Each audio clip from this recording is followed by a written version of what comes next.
Selamat malam, selamat malam.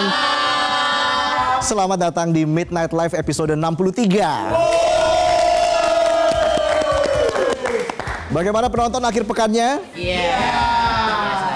Tanggal semakin tua ya penonton. Saya tahu penonton udah nggak konsen kerja. Nggak apa-apa, tetap semangat ya penonton. Namanya juga hidup. Kalau nggak begini ya begitulah. Dan yang jelas hari ini kita punya bintang tamu DJ Yasmin. Kita akan party happy-happy nanti. Oke, langsung aja kita mulai. Inilah Midnight Live.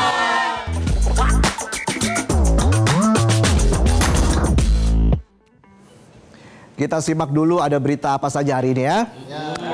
Berita pertama malam ini kita akan bahas cerita pelaku pungli yang menghambat investasi. Terkini ada fakta baru yang terungkap dari kasus korupsi izin RPTKA atau Rencana Penggunaan Tenaga Kerja Asing di Kementerian Ketenagakerjaan periode 2019 hingga 2024. Yang diatur bukan izin tenaga kerja asing, tapi mengatur aliran dana buat gerombolan maling. Jadi di Midnight Live episode 7 Juni lalu kita sudah pernah bahas kasus ini, waktu itu baru nyolek-nyolek baunya aja. Sekarang KPK udah bergerak. Tanggal 17 Juli lalu KPK menangkap 4 orang dan pada 24 Juli KPK sikat lagi 4 orang tambahan. Total 8 orang. Bukan daftar undangan arisan tapi resmi jadi penghuni rutan. Dan ini bukan korupsi recehan kayak markup kacang ijo di posyandu. Ini pungli yang mencapai 53,7 miliar rupiah. Yang paling disorot Gatot Widiartono, pejabat senior. Kalau saya sebutin jabatannya panjang nih ya. Kepala Subdirektorat Maritim dan Pertanian di Ditjen Pembinaan Penempatan Tenaga Kerja dan Perluasan Kesempatan Kerja tahun 2019 sampai 2021. Panjang ya. Ia juga merangkap sebagai pejabat pembuat komitmen pengendalian penggunaan TKA periode 2019 sampai 2024. Dan dia juga menjabat koordinator bidang analisis dan pengendalian penggunaan TKA sejak 2021 sampai 2025. Sampai muncrat saya, panjang ya. Kalau di game, dia ini raja terakhirnya. Selama 5 tahun, dia duduk manis di kursi pengendali tenaga kerja asing. Bukannya ngerem yang ilegal, malah jadi tukang begal. Tapi plot twistnya belum selesai. Karena yang paling banyak dapat duit ternyata bukan si Gatot. Tapi Putri Citra Wahyu yang jabatannya cuma staf biasa. Namun jatah suapnya luar biasa. Bayangin jatah suapnya itu mencapai 13,9 miliar rupiah. Ini contoh kerja di luar ekspektasi. Ekspektasinya cuma gaji UMR dan uang lemburan. Faktanya jadi bendahara pungli, bonusnya uang haram miliaran. Asep Guntur Rahayu, PLT Deputi Penindakan KPK sampai heran. Idealnya itu atasan yang paling banyak. Ini kok stafnya. Dugaan sementaranya dia pengepul. Tapi bukan pengepul kardus dan botol bekas, tapi pengepul amplop tebal hasil pungli dan peras. Kesenjangan pengepul. Mungkin panggilannya bukan Mbak Putri, tapi Mbak transferan udah masuk belum? Dipuji tidak terbang, ditransfer makasih bang. Bisa aja saya. Terus ada juga Rizhar Yudi Triwibowo, ex-staf khusus Menteri era Ida Fauzia. Mogenya disita KPK, nggak dijelasin jenisnya apa dan harganya berapa. Yang jelas sudah disita KPK. Beda sama nasi penonton. Kalau penonton motornya disita leasing. Nunggak mulu bayar cicilan. Gajinya seret, kreditnya macet. Nggak habis pikir saya. Kenapa yang saya pikir nggak habis-habis? Dan yang jadi korban mulai dari tenaga kerja asing di sektor kesehatan, pendidikan, bahkan pelatih dan atlet asing juga ikut disikat. Jadi misalnya nih ada orang asing datang ke Indonesia buat kerja. Pas ngurus izin malah ditarik 1 juta per hari karena dokumennya belum keluar. Belum gajian udah boncos, telat sebulan gajinya habis buat bayar izin doang. KPK bilang ini merusak citra Indonesia di mata internasional. Investor luar kalau mau buka usaha di sini harus bawa proposal, dokumen legal, dan yang penting bawa amplop tebal. Bilangnya iklim investasi yang sejuk, tapi nyatanya iklimnya berubah-ubah, nggak menentu, nggak bayar, nggak kelar. Kalau mau semua lancar ya berani bayar. Nah sekarang mari kita lirik daftar nama pelakunya. Ada Gatot Widiartono, lalu Putri Citra Wahyu, Suwartono, Haryanto, Wisnu Pramono, Devi Anggraini, Jamal Sodikin, dan Alfa Esyad. Banyak ya, jumlahnya 8 orang, mirip formasi tim futsal lengkap sama pemain cadangan. Tapi mainnya bukan di lapangan, tapi di ruang rapat dan ruang tunggu perizinan. Diam menyusun rencana, bergerak salah semua. Kerjanya sistematis, rapi, bahkan sudah ada SOP. SOP ya? Setor, oper, pungli. Bisa aja saya.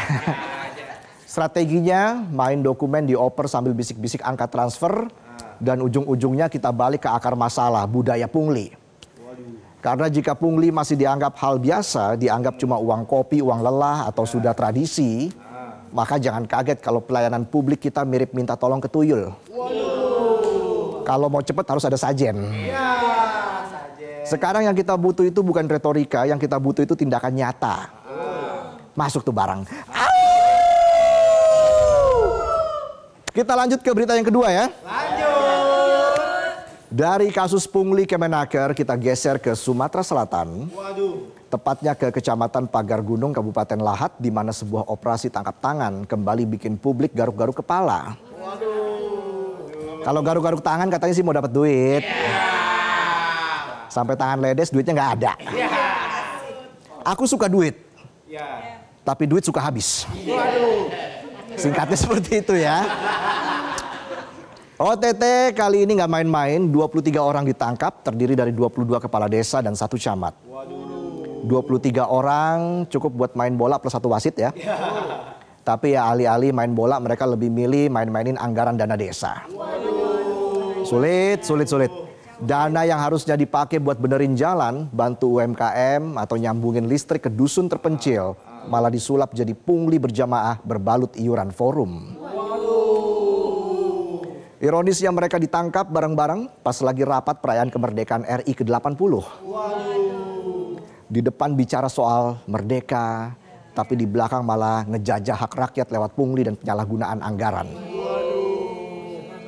Dari lokasi penyidik menyita uang tunai yang baru terkumpul 65 juta rupiah hasil iuran dari 20 kepala desa. Kejati Sumsel pun menetapkan 2 tersangka, Ketua Forum Kades inisialnya N, dan Bendahara Forum inisial JS. Keduanya terbukti mengumpulkan para kades dan meminta uang setoran 7 juta rupiah per desa. Modusnya klasik, katanya uang itu dikumpulin buat kegiatan sosial dan bakal dikasih ke oknum aparat. Alias biaya keamanan versi diam-diam yang nyerempet ke ranah korupsi. Dan ternyata praktek ini bukan pertama kali, tapi udah berjalan sejak beberapa tahun lalu. Cuma dulu nilainya lebih kecil. Mungkin dulu tahap uji coba. Sekarang udah masuk skala produksi massal. Sampai sekarang penyidik masih terus mendalami kasus ini. Mereka juga masih menelusuri aliran dana dan berusaha mengungkap siapa aparat yang disebut-sebut jadi tujuan setoran. Ya semoga aja ujung benang ini benar-benar ditarik sampai tuntas. Bukan malah diputus di tengah jalan kayak kopi susu yang baru diaduk setengah. Manisnya belum terasa udah ditinggal. Bisa aja saya. Karena publik udah capek nonton drama korupsi yang endingnya selalu blur, buram, gak jelas. Apalagi kalau pelakunya cuma berhenti di level bawah. Sementara aktor utamanya terus melenggang, ngopi, dan nyengir di balik meja. Mereka masih bisa kirim reels lucu ke teman-temannya. Bikin status WA pakai kata-kata motivasi. Kita punya harapan tapi dunia punya kenyataan. Bisa aja keyboard warna-warni. Memang secara angka 65 juta mungkin nggak terlalu bikin heboh. Tapi ingat, ini bukan cuma soal nominal, tapi soal mentalitas, soal perilaku. Kalau kepala desanya udah kompak store buat oknum, ya jangan heran kalau jalan desa nggak pernah mulus. Karena yang diurus bukan lagi infrastruktur, tapi jalur aman buat mencuri fulus. Dan kalau kerakusan udah jadi budaya, yang rugi bukan cuma negara, tapi juga warga. Dana desa itu harusnya mengalir langsung ke rakyat. Bukan mampir dulu ke jalur belakang buat nutupin hubungan gelap sama oknum penegak hukum. Ya, itulah tadi sajian pembuka kami di Midnight Live. Selanjutnya kita punya kabar terkini dari lapangan soal kebakaran Taman Puring. Jadi penonton tetap semangat ya. Aumania mana suaranya? Tetaplah di Midnight Live.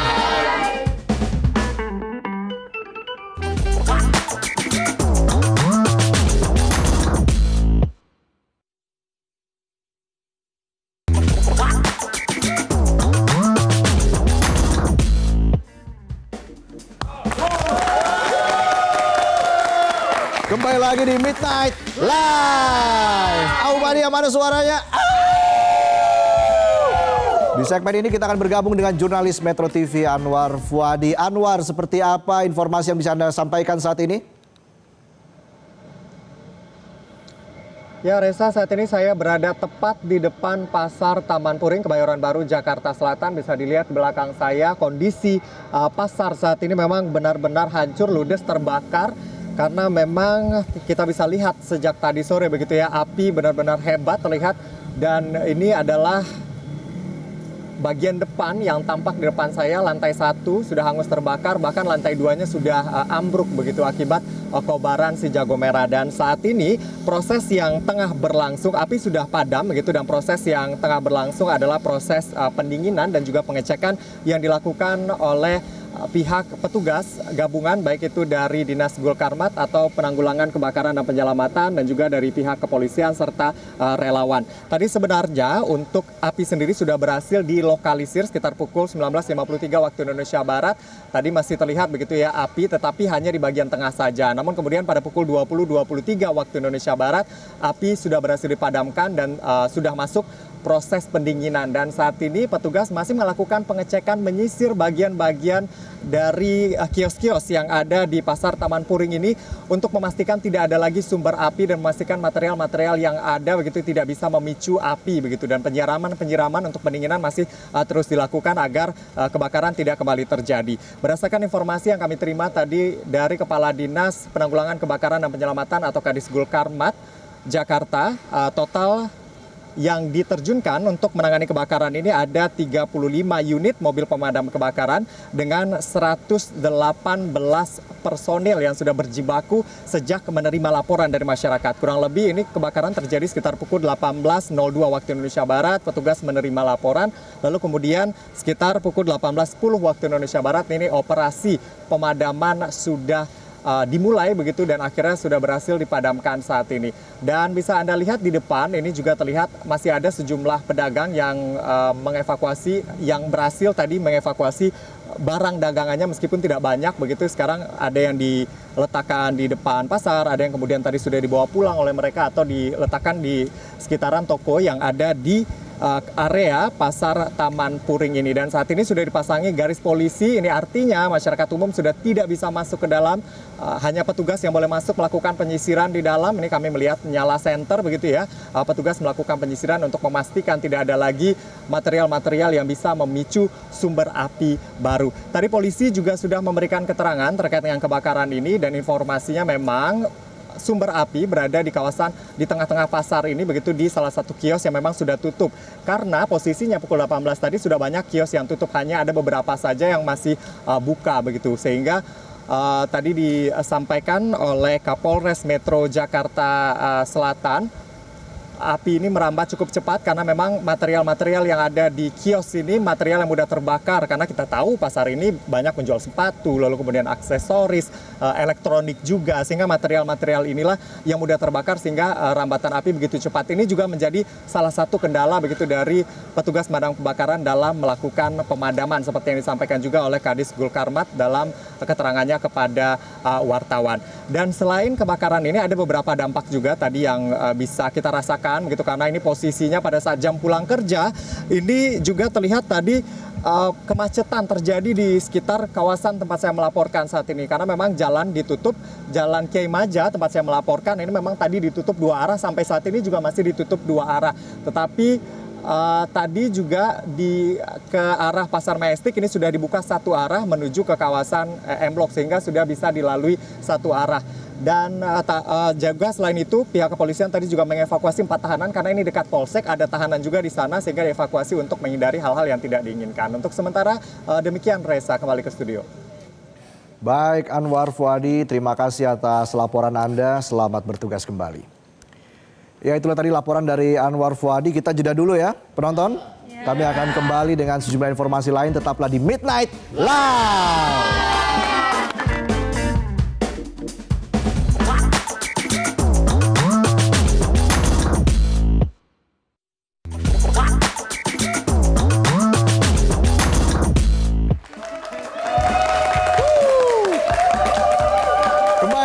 Midnight Live. Aumannya masih semangat kan? Mana suaranya? Oke, kita akan ikuti informasi yang berikut ini. Pada Senin malam ini kita juga menyuguhkan berita-berita yang pasti mengundang perhatian penonton di rumah dan juga di studio. Berita-berita tersebut kita rangkum dalam Monday Light News berikut ini.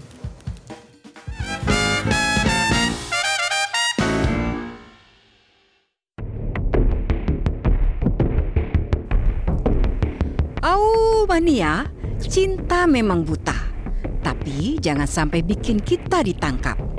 Perbuatan inilah yang dilakukan Doni Setiawan, asal Magetan, Jawa Timur. Lantaran kepincut janda cantik yang dikenalnya lewat media sosial, Doni nekat menyamar jadi polisi alias polisi gadungan. Aduh, demi janda.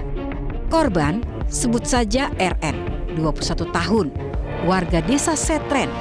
Awalnya udah girang karena punya calon suami seorang polisi. Batinnya mungkin bilang, wah masa depan cerah. Jadi ibu bayangkari, bisa ikut arisan sambil pakai seragam AC. Pas dicek ke Polres Kediri, ternyata zong. Nama Doni sebagai calon suaminya tidak terdaftar sebagai anggota polisi. Walah, pantes. Tiap ada razia, dia ngumpet terus. Bukannya nunjukin kartu anggota, tapi langsung ngilang kayak wifi di basement. Korban yang curiga langsung melaporkan calon suami palsunya ke Polsek Bendo. Doni pun ditangkap. Dan ternyata setelah dicek, polisi super KW ini sudah punya istri dan anak. Statusnya jadi DPO. Duda penuh omong-omong, alias banyak nipunya. Ya ampun. Akibat perbuatannya, Doni terpaksa harus turun pangkat dari polisi gadungan jadi tamu tetap ruang tahanan. Makanya kalau suka sama wanita jangan pura-pura jadi polisi. Jadi diri sendiri aja, biar cintanya nggak pakai sirine doang. Tapi resmi ada surat tugasnya. Uye! Dari Magetan kita geser ke Bengkulu. Tapi kasusnya bukan tipu-tipu polisi gadungan. Kali ini polisi yang berhasil menipu pelaku peredaran sabu sampai ketangkap. Astaga. Jadi begini ceritanya. Ceritanya begini. TKP-nya ada di Pondok Sunyi di Benduriang yang selama ini memang dijadikan tempat maksiat. Jadi dengan menyamar sebagai pembeli, polisi langsung ketemu pengedarnya. Mantep nih Pak Polisi. Mungkin pas transaksi, polisi bilang gini, barangnya aman? Dijawab aman, Bang. Nggak taunya dalam hitungan detik yang nggak aman itu malah masa depan pelakunya. Polisi langsung menangkap ketika sudah mendapatkan barang bukti. Namun pelaku berontak dan coba melarikan diri. Polisi pun dengan sigap meringkus dan mengamankannya ke kantor polisi. Hasilnya 1 paket sabu dan 2 pil ekstasi disita sebagai barang bukti. Niat mau jualan sabu, ini malah keciduk. Syukurin. Pesan moralnya, jangan pernah jualan narkoba karena itu bukan peluang usaha, tapi peluang masuk penjara. Cuannya nggak jelas, nyeselnya bisa seumur tahanan.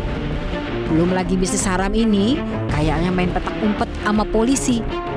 Bedanya kamu nggak pernah bisa menang karena bakal ketahuan terus. Tua dapat inguk, kena deh. Ingat-ingat ya, ingat itu.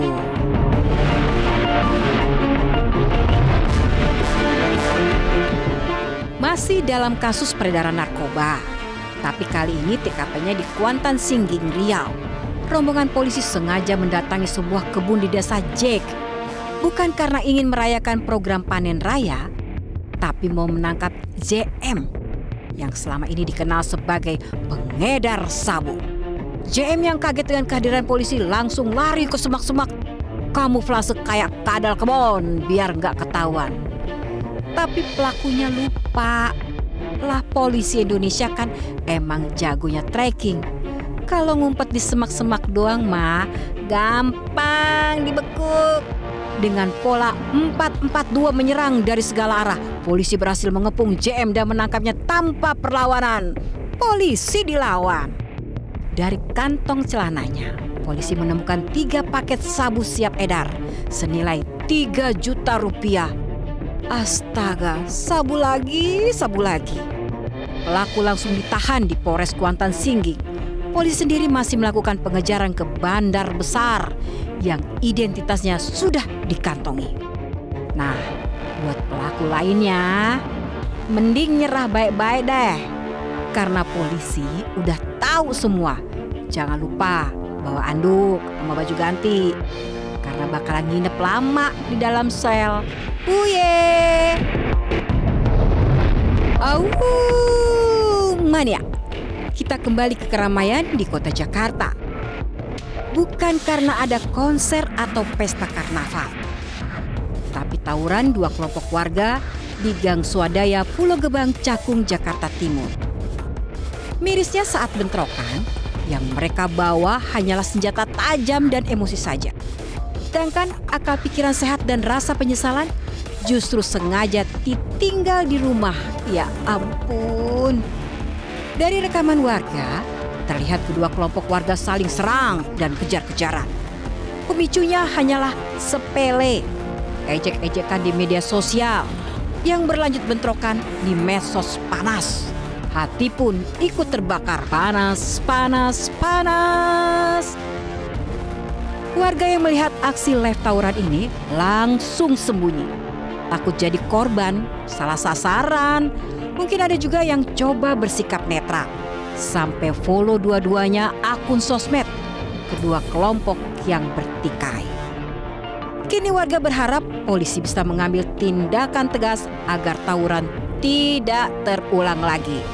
Dan yang penting biar pelakunya kapok karena mereka masih punya masa depan, bukan catatan kriminal di kepolisian.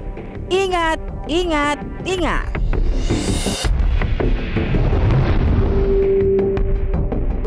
Pemirsa, katanya sih cinta itu buta. Tapi kalau udah dicampur miras, cintanya jadi nggak cuma buta, tapi juga brutal. Peristiwa tragis ini terjadi di Desa Paldah, Pangandaran. Sepasang suami istri yang dulunya bilang mau sehidup semati kini malah sebotol setikam. Namanya juga cinta berbau alkohol. Akhirnya nggak hanya hati yang tersakiti, tapi juga fisik yang terlukai. Sakit hatiku, kau buat begitu. Pelakunya seorang pengamen jalanan dan pentolan komunitas punk lokal. Sebut saja inisialnya R. Setelah pesta miras berdua, mereka justru terlibat cekcok hebat. Entah persoalannya apa, namun karena terbakar emosi, pelaku justru nekat melukai istrinya dengan menggunakan gunting. astaga, apa yang sedang terjadi? Oh, astaga. Dan teganya lagi, R justru kembali menganiaya istrinya dengan pecahan botol miras. Akibatnya, sang istri mengalami luka serius di kepala dan leher. Menurut keterangan kepala dusun setempat Ade, kedua pasangan ini memang sudah sering cekcok dan minuman keras. Polisi pun masih memburu R yang kabur melepas tanggung jawab.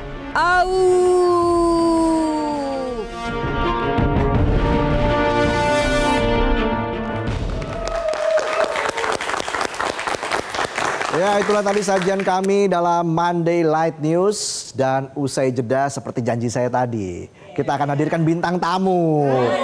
Penonton udah gak sabar kan?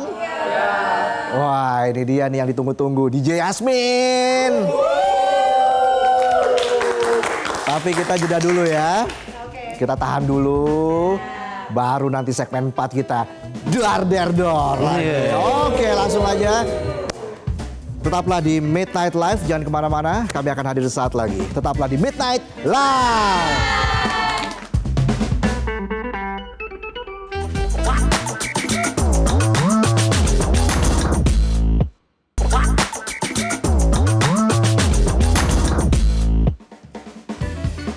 Oke, kembali lagi di Midnight Live, Aumania. Seperti janji saya tadi di segmen ini. Kenapa pada sepi banget penonton? Sepi ya? Kayak kurang semangat gitu. Iya, saya tahu kenapa. Kenapa? Tanggal tua. Oh iya. Makanya tanggal 2 ini saya mau ajak kalian party. Wih, kapan lagi? Di hari Senin kita party. I love Monday. I love Monday. Jadi siapa bintang tamu kita? Kan udah kasih tahu tadi. Nah, saya kita panggil nih DJ Yasmin. Halo, DJ Yasmin apa kabar? Baik, alhamdulillah. Aduh, kita sering lihat DJ Yasmin di media sosial di ya. sosmed doang. Sekarang baru bisa bertemu langsung dengan DJ Yasmin. Tapi kalian pernah pergi ke klub gak sih? Wah. Atau party-party musik DJ gitu? Ya, pernah juga sih. Saya biasanya nunggu invitation. Boleh nanti yang ngundang coba ya. Iya. Oh, Otong ini udah kemana-mana, Bali. Canggu. Jakarta udah dikuasai dong. Iya. Jaksel. Karena memang hidup ini ya banyak cobaan yang perlu dicobain. Iya. Asal jangan kebablasan. Itu dia. Ya udah, kita ngobrol langsung dengan DJ Yasmin ya. Gimana? Kita kasih tepuk tangan sekali lagi untuk DJ Yasmin. Silakan duduk. Waduh, DJ Yasmin. Happy banget nih. Dari minggu lalu saya mau ajak dia datang. Kenapa minggu lalu batal? Dananya kurang kayak. Enggak. Kita range lagi biar lebih slow di tanggal tua emang. Pas ya, pas tanggal banget. tua, pas lagi pada butuh hiburan penonton. Yoi. Gimana DJ Yasmin kehidupan dunia malam saat ini? Kehidupannya ya menyenangkan, selalu menyenangkan, bikin happy, bikin seneng gitu. Iya, Lancar-lancar aja, job juga alhamdulillah masih ada banyak. Tapi sering begadang ini gimana jaga kesehatannya? Iya, tidurnya biasa aku lebih dari 8 jam sih, kayak 9 jam, 10 jam gitu. Oke. Walaupun sebenarnya juga nggak membantu ya itu ya. Tapi ya dibagi dengan olahraga gitu, iya. Oke, jadi setelah perform biasanya itu sampai rumah jam berapa tuh? Tergantung acaranya. Kadang-kadang kalau misalnya mulainya startnya early, jam 2 udah di rumah. Oke. Kalau misalnya emang acaranya nanti rundownnya aku rada malam, paling jam 4 di rumah. Gitu. Tapi kadang-kadang juga ada acara-acara pagi, misalnya acara lari pagi, hari Minggu pagi itu. Misalnya aku performnya jam 7, beres orang-orang lari gitu. Itu bisa lebih cepet sampai rumah sih. Jadi sekarang tuh profesi DJ tuh nggak cuma di klub doang ya? Iya. Kayak ada event pagi, Iya, bahkan pagi, nikahan after ya? party wedding, wedding launching oke. produk. Bahkan nanti aku ada perform di Banjarmasin sama di Balikpapan sama Palembang, itu acara popok bayi. Jadi sekarang acara nge-DJ-nya itu nanti ada adik kecil terus aku mainin lagu-lagu anak-anak. Wah, seru banget. Iya, seru banget. Baby Shark. Misalnya. Iya gitu. Misalnya contohnya begitu kan. Abang tukang bakso.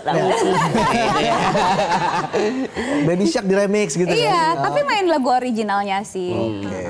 Lagu Cocomelon di remix. Iya. Pasti suka nih ibu-ibu semua. Apa lah ibu-ibu pasti. Lagunya Blippi di remix. I'm an excavator. Hafal ya. Apa? Udah punya anak juga. Ada. Oh, iya.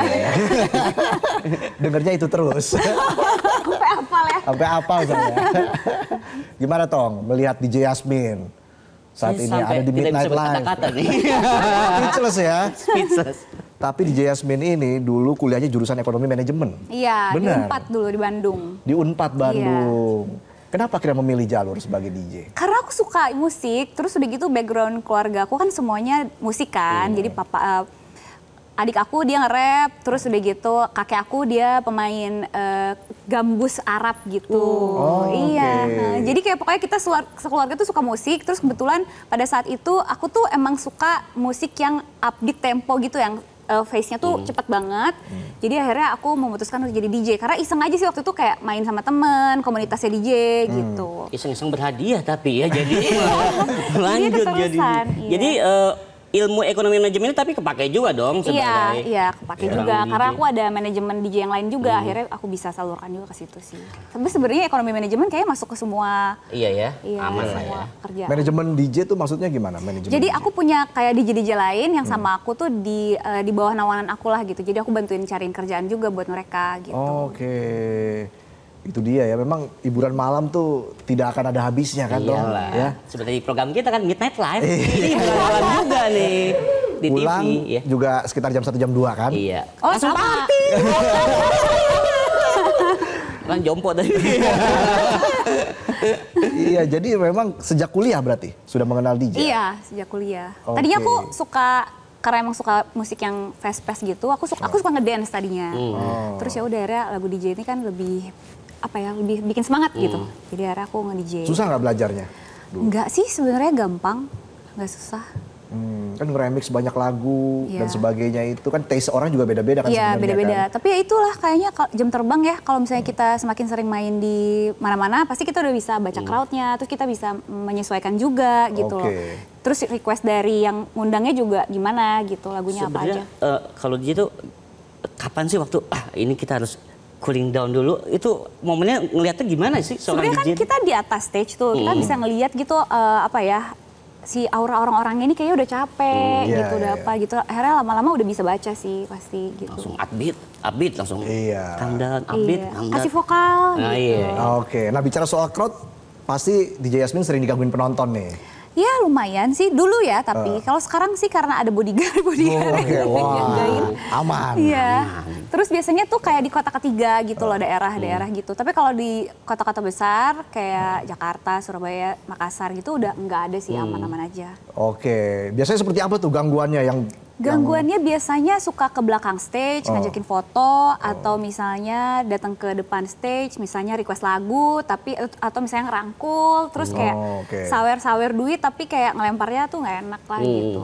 Ada sih yang kayak Oh gitu. ya. Jadi memang berjalan seiring berjalannya dengan waktu, DJ Yasmin sudah tahu lah medannya seperti apa ya di tiap-tiap kota. Mungkin satu kota bisa berkali-kali ya DJ Yasmin tampil di situ ya? Biasanya sebulan sekali sih, karena biasanya ada jarak gitu loh. Misalnya kalau misalnya di Surabaya bulan ini, bulan depan bisa undang lagi. Cuma kalau biasanya venue tuh nggak mau ngundang, misalnya hari Senin di sini, Selasa di sini nggak mau mereka. iya, Takutnya crowdnya malah lebih datang ke yang lebih early gitu. Oke. Nah ketika ngobrol sama orang tua, Mah, Pah aku mau jadi DJ. Itu gimana tanggapan orang tua? Hah? Pertama sih sebenarnya aku diem-diem. Kalau ke papa ya, nggak ngomong gitu. Karena papa aku tuh punya percetakan buku agama dan Al-Quran gitu. Oke. Jadi tadinya tuh nggak boleh. Tapi kalau ke mama aku selalu cerita, terus udah gitu akhirnya mama support. Terus aku nunjukin juga ke orang tua aku bahwa memang aku melakukan ini karena aku cinta musiknya gitu loh. Bukan yang misalnya kayak aku juga nggak minum alkohol, nggak ngerokok, jadi hidup sehat. Jadi akhirnya papa sama mama aku seiring berjalannya waktu mereka kayak ya percaya akhirnya sama aku. Karena aku buktiin aja gitu. Oke, kamu membuktikan bahwa profesi sebagai DJ itu juga tidak senegatif itu, Iya. seperti itu ya. Tidak bisa digeneralisir. Iya, dan bisa dinikmati semua orang sebenarnya ya kan? Iya, Semua iya. kalangan kan. Seperti tadi kan ada cerita Ada acara baby. baby, iya. Oke. Acara pensi juga. Oh iya, pensi anak SMA kan? Oh iya. Jadi pengen datang saya. Ayo. Oh anak saya kan mau lihat juga baby shark. Tahan-tahan lah, jangan kebiasaan toh. Ya. Ada invitation nggak? Apalagi DJ Yasmin meluncurkan lagu baru, Lose Control. Kerennya, lagu ini labelnya internasional. Iya. Oh ya? Ya, dirilis sama labelnya, kalau kalian mungkin tahu ada DJ namanya Dimitri Vegas and Like Mike. Mereka itu adalah DJ yang bikin Tomorrowland lah istilahnya. Jadi dirilisnya di labelnya mereka gitu loh. Oke, bercerita soal apa Lose Control ini dan kenapa kamu tertarik membuat musik ini? Jadi ini genrenya tuh techno. Iya. Dia tuh sebenarnya si Lose Control ini tuh nggak terlalu banyak vokalnya, cuma dia bener-bener upbeat dan emang karena aku pasarkan di luar, jadi lagunya tuh lebih cocok untuk sebenarnya dimainin di luar. Tapi ya semoga orang-orang Indonesia bisa menerima dan suka. Karena sekarang tuh trennya di Indo tuh lagi breakbeat sih sebenarnya. Breakbeat? Iya. Oke. Tapi aku sekarang kayak, karena ini yang aku suka, jadi aku ngeluarinnya techno gitu. Oke, inspirasinya artinya dari mana? Inspirasinya sih sebenarnya kita tuh bisa menikmati musik tanpa harus misalnya jaim. Kita misalnya datang ke sebuah klub, terus udah gitu mungkin kalau misalnya orang Indonesia tuh kadang-kadang masih jaim apa gimana, tapi kalau misalnya di lagu ini aku pengen semua orang itu lepaskan gitu loh. Maksudnya kayak gimana caranya kalian bisa berekspresi tanpa harus jaim, dan kalau misalnya kalian lagi pergi ke klub atau lagi happy itu ya udah just be yourself, just lose control gitu. Lose control, ya. Lepas kendali. Lepas kendali. Iya. Jangan jaim toh. Iya. Relax aja, biasa aja. Kamu nggak apa-apa Mas kan? Aman. Obat saya dong belum. Lagi batuk maksudnya minum obat. Iya. Jadi apa harapannya untuk musik Lose Control ini selain memang diterima oleh masyarakat Indonesia, tapi kan tentunya kalau kita bekerja sama dengan label internasional pengennya menembus pasar internasional. Iya sih, sebenarnya itu sih tujuannya, kayak supaya ya kali aja mudah-mudahan tahun depan atau secepatnya aku bisa diundang di Tomorrowland gitu. Wih, Semoga ya, namanya mimpi ya. Hah? Tahun depan Nanti, Bangkok kan, oh iya Thailand benar. kan? Thailand. Tahu aja, Ih, tahu. tahu sih. Yang kemarin di Belgia. Wes. Yang kebakaran itu. Wih, gila tahu banget. Sumpah keren banget, tahu banget. Otong ini adalah CEO Midnight Live, Oh, Chief iya. Entertainment Officer. Chief Entertainment ya. Semua narasumber pasti menghubungi Otong. Ya Tong ya. Alhamdulillah ya. Pernah nggak kamu perform tapi nggak ada yang lose control orang-orangnya? Banyak, makanya aku keluarin lagu ini kan, maksudnya supaya kali aja bisa orang-orang datang terus lebih banyak sih sebenarnya, kayak misalnya aku perform terus orang-orangnya tuh pada diem gitu, tidak bisa menikmati banget, kayak jaim-jaim tuh banyak sih sebenarnya. Orang Indonesia tuh pasti banyak yang jaim. Caranya gimana tuh buat cairin suasana crowd? Biasanya kalau misalnya acara-acara yang tidak minum alkohol, aku biasanya bawa MC. Jadi aku nggak lagi DJ, ada MC-nya, nanti dia yang jadi hype man gitu. Oke, iya. Karena kan butuh apa ya? Butuh MC. Ya, Butuh Peran hype MC man. itu sangat Iya. penting tuh bikin penonton lebih hype-nya lebih Iya. kuat Iya. lagi. Mana suaranya? Nah, iya kayak gitu-gitulah. Suaranya Anda. Cuma kadang-kadang kalau misalnya emang nggak, penontonnya tuh kurang kurang antusias, biasanya aku ngambil mic sendiri, aku ngomong sendiri aja gitu. Iya. DJ Yasmin is in the house. Are you ready? Gitu ya kan. Nah artinya ini profesi yang akan kamu tekuni terus ya. Tapi bagi DJ Yasmin setelah kamu menekuni profesi ini bertahun-tahun pastinya salah satu DJ senior loh ini Tong ya. Benar-benar. Apa yang membuat kamu merasa puas dan bangga sampai detik ini? Apa ya, mungkin penghargaan-penghargaan yang udah aku dapetin. Terus juga karena aku setiap kerja itu rasanya kayak lagi main ya. Jadi kayak nggak ngerasa ini tuh suatu pekerjaan yang susah. Jadi kayak menurut aku DJ itu adalah pekerjaan yang paling enak dan menyenangkan di dunia ini gitu loh, menurut aku ya. Cuman minusnya mungkin kayak jam tidur aja ya kebalik. Sisanya Ya. sih kayaknya aku udah happy banget sih sama semuanya. Maksudnya dapet pekerjaan ini aja tuh, dan orang-orang udah suka sama aku, udah percaya sama aku untuk ngundang di acara-acaranya aja tuh aku udah happy banget gitu Iya, sih ya. sebenarnya. Apalagi pekerjaan sesuai passion itu adalah berkah tersendiri ya. Iya, bener banget. Gimana kata-kata saya biasa aja kan? Udah gak sabar pengen lihat DJ Yasmin perform? Membawakan Lose Control. Kami persilakan DJ Yasmin untuk bersiap-siap. Oke. Kita berikan tepuk tangan untuk DJ Yasmin. DJ Yasmin is in the house. Are you ready? Dan tentunya penampilan DJ Yasmin akan menutup perjumpaan kita di Midnight Live. Jadi jumpa lagi kita besok ya di waktu yang sama setengah 11 malam. Dan akhir kata saya Valentinus Reza dan Otong Setiabudi mengucapkan terima kasih. Ini dia DJ Yasmin.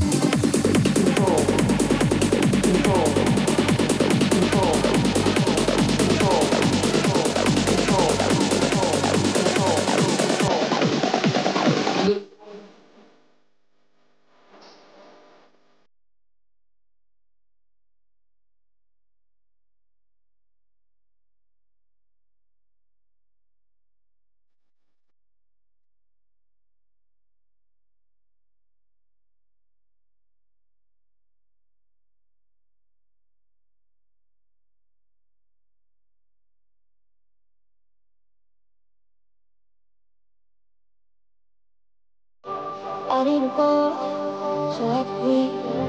I found a hole in me. Under the surface, you're what I need. My soul is hurting. This house is haunted. It's torturing me. I can hear you calling. I'm living on a fever dream. Fever dream.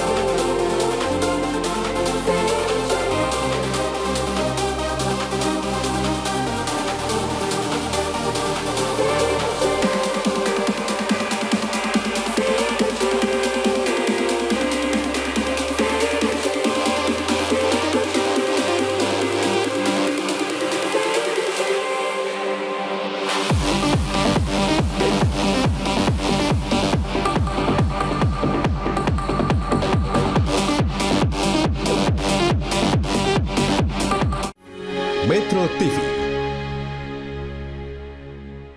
Jelajahi cara baru mendapatkan informasi. Download Metro TV Extend sekarang.